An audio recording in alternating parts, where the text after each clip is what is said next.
Today's episode is sponsored by Vitality Health RX Supplements. Whether you're an athlete, a busy professional, or just someone looking to prioritize health, Vitality Health RX has what you need. With premium ingredients and rigorous quality control, their supplements support your body's natural functions. Visit shopvrx.com and use code FEELGREAT15 for 15% off your first order. Thanks to Vitality Health RX for sponsoring this episode. Now let's dive in. Hi, I'm Dr. Andrea McSwain, and welcome to a special podcast, episode 132. This is Mind Over Matter. I have a special guest with me, and we have pre-recorded it, but I want to start in with some introduction on how I met this special guest and how much he's meant to me in my life and how much I really think he will share with you to impact your life. So before we get started, I just want to say that while I am a medical professional, this is for educational purposes only, and I encourage you to speak with your medical provider for personalized medical attention. All right, so I'm going to read a few notes. So first of all, I met this special guest. His name is Dr. Ray Petras, and he is a PhD psychologist who focuses in mind over matter in a very unique way because he, like me, believes that you have the inherent ability to heal and that you can find a place of peace and calm within yourself, even in the hardest of circumstances. And Dr. Petras has started a practice many years ago called Relief for You. When I met Dr. Ray Petras, it was through Dr. Gladys McGarry, the co-founder of the American Holistic Medical Association. I was very blessed. I was a fly on a wall for a very small meeting of holistic practitioners in Phoenix, Arizona. This group of about 7 to 10 people was led by Dr. Gladys McGarry in someone's living room. It included Dr. Silverman, who then went on to work with Andrew Weil at the U of A Institute of Medicine, Functional Medicine, Holistic Medicine, Integrative Medicine. Then it also included Dr. Ray Petras. And Dr. Ray Petras was talking about just the healing capacity of the mind. When I also was inspired in this idea from Dr. Gladys McGarry when I read her book, The Physician Within You. And I've asked her more about this particular circumstance that I'm going to share with you. So she said she had a patient with lupus, and she worked very hard with patients with lupus in her practice, and she did very well with them. But there was one person that was just it didn't work. It wasn't working. Nothing was working. And one day, Dr. McGarry was looking out of her window as this patient was leaving. She saw that the license plate for the car said lupus. She realized because this patient identified so intensely with her diagnosis, there was no way to heal from it. And I have found that many times in my practice. I also discuss this with fibromyalgia because once you have an identity to a diagnosis, it's very hard to release that.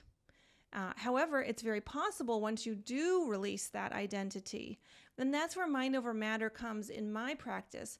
But Dr. Ray Petras has so much more to offer, and I'm very excited for what he can share with you in this episode. I would like to share a patient situation and then just see how you would handle it or approach it. So I have a patient, 60-year-old male with a lesion that's cancerous on the abdomen.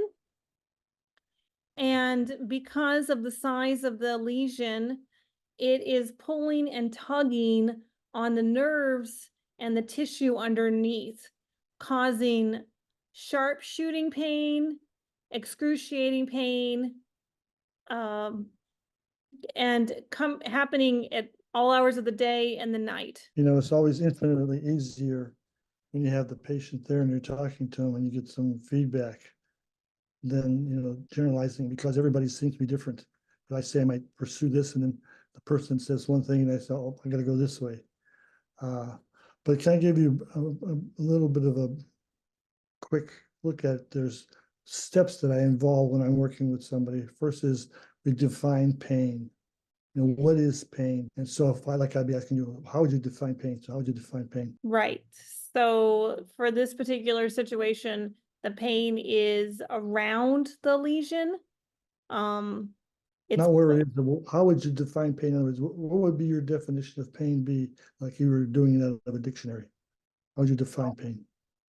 So throbbing, pulling, tugging, tension, sharp shooting, Okay. disturbing psychologically, So distracting.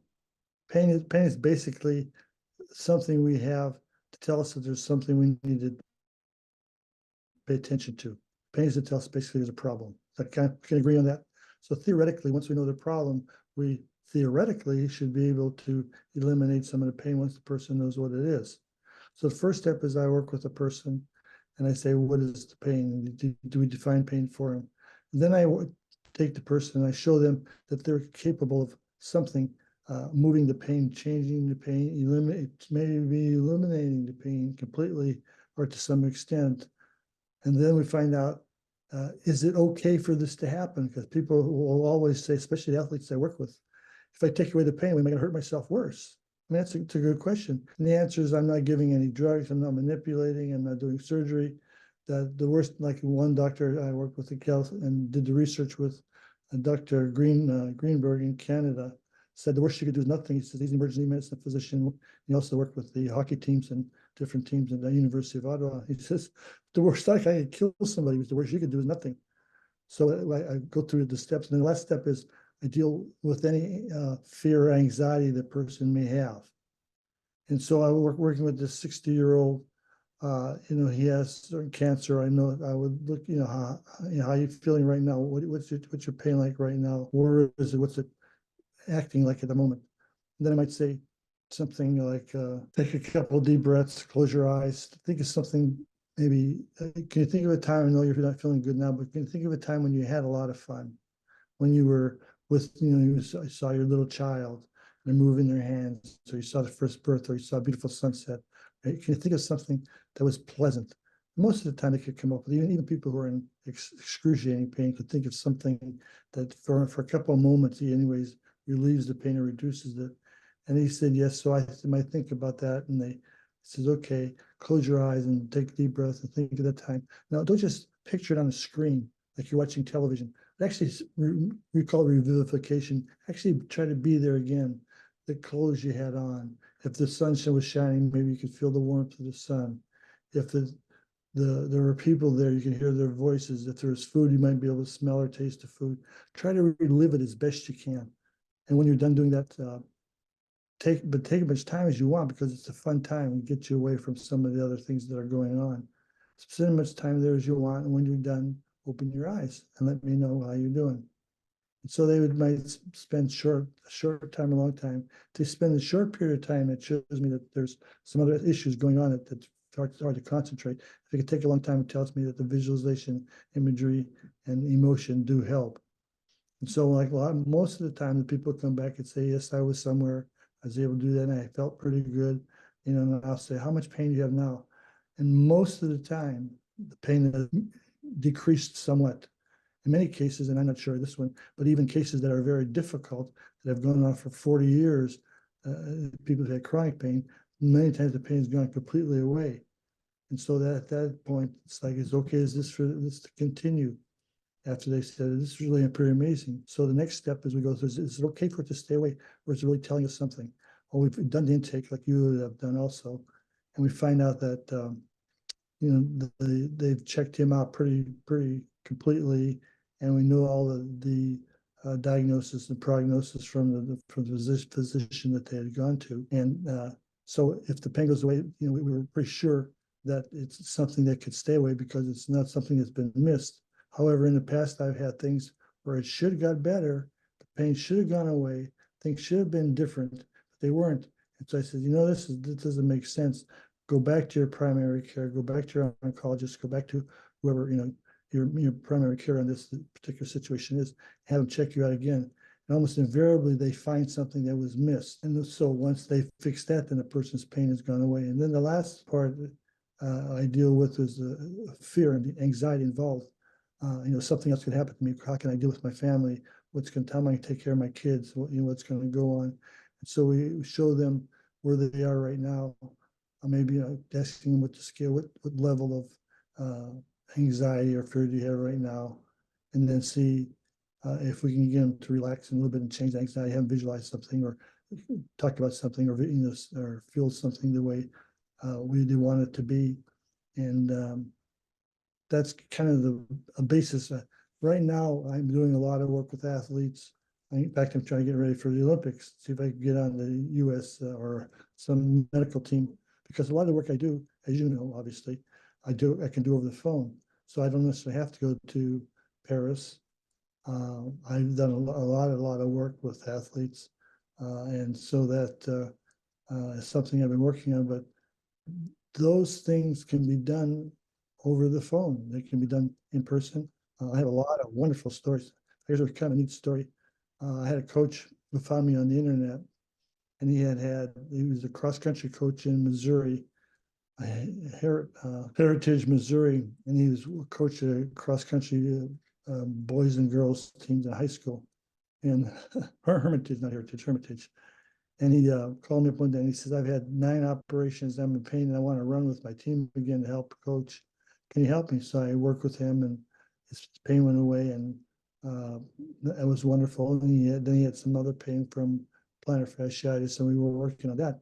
And he said to me one day, he says, hey, doc, he says, I'm pretty sad today. And I said, well, why is that, coach? He said, well, he says, my younger daughter closed the car door on my older daughter's hand and broke it yesterday, and she's in a lot of pain. I said, well, after we're done, why don't you bring her in to the room, and then we'll see what we can do. So it's kind of shortening the whole story. And I have a nice letter from him that I could read sometime, that he wrote, that she came in the room, she's there about 10 minutes. With that period of time, her pain was completely gone. She had no pain whatsoever, full range of motion. And kids are incredible, and I love to work with them because they do things. They don't say I can do this or not do that. They just do things because they didn't think about what can happen or should happen or didn't happen.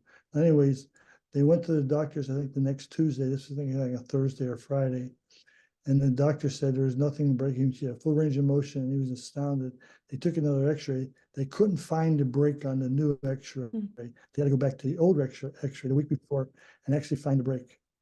And so the possibilities are, this isn't something that I do, it's me. We're capable of, as human beings, that I've been able to fortunately stumble upon and be able to help people that have come to me, and in ways like this, letting people know what is possible, and some of the benefits of not only looking at mind and the body. I mean, most of the time you're going to the doctor, they're doing surgery, they're doing manipulation, they put you in PT, and I have to show them that the mind is an important factor.